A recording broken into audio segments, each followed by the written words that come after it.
Sayara, and now yours, this one. So can we say that era is going to change? Hers, Yeah. not mine. But क्या कहना चाहेंगे sir आप इसके बारे में, बदलते वक्त एंड दिस म्यूजिकल दौर? Cyclic होता है. I mean, there are no trends, मगर the season of love is eternal, क्योंकि हर दौर में लोग प्यार करते हैं, इश्क होता है, दिल टूटता है, लोग अलग होते हैं, फिर जुड़ते हैं. तो जैसे मौसम जो है वही साइकिल में वही आते हैं. एस वाई मेरा तो एक बहुत सिंपल ब्रीफ होता है म्यूजिक डायरेक्टर को कि चार मौसम की जो कंस्ट्रक्ट्स को देख लीजिए आप, और गाने भी वैसे ही आप कंपोज कीजिए, तो यकीनन वो आपकी कहानी के ग्राफ से उसका तालमेल होगा, and it will work. I would say कि ये इम्पेशेंट टाइम ज़रूर है, और अटेंशन डेफिसिट डिसऑर्डर का एक दौर है. Time poverty is a reality.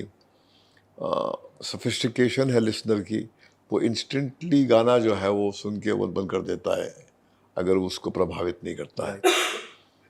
मगर एक त्रासदी ये है जो जिसका मुझे डर हमेशा रहा है हाल ही में कुछ पिछले दिनों से, कि पहले ये होता था कि जब म्यूज़िक हिट हो जाता था तो लोग के लिए वो एक प्रीकर्सर का काम करता था. वो it was like advertisement before the release of the film.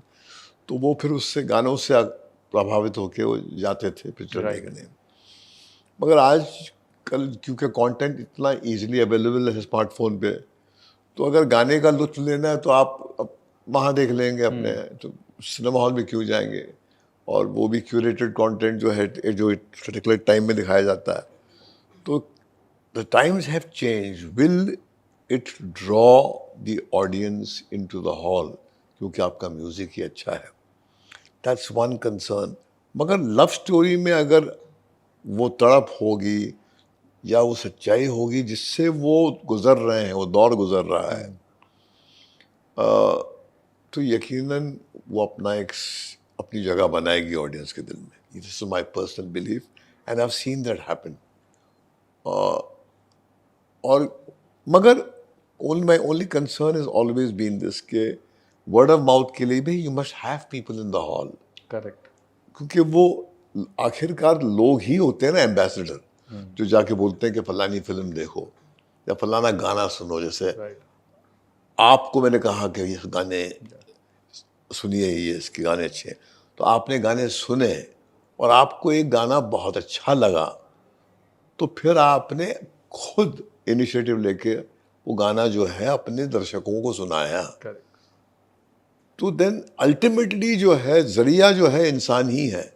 हम एक दूसरे को छू लें तो दूसरा आपका काम कर देता है, मगर वो उसके लिए वो अटेंशन स्पैन जो है ना वो बहुत कम हो गया है. That's the problem. वो विल विश कि वो चेंज हो जाए. But I got quickly some fan questions क्योंकि वक्त का तकाजा है. तो सर आपने किशोर कुमार से लेकर पैपॉन तक जो लोगों के साथ इतने बढ़िया बढ़िया सिंगर्स के साथ काम किया, लेकिन मैक्सिमम एसोसिएशन रहा है कुमार शानू के साथ. और आज इतने साल हो गए फिर भी Kumar Shanu is now the legend बन में स्टेटस गिन गया है. आपसे जानना चाहूँगा कि वो क्या क्वालिटी आपको लगती थी, या what you feel what is there कि वो कुमार शानू है?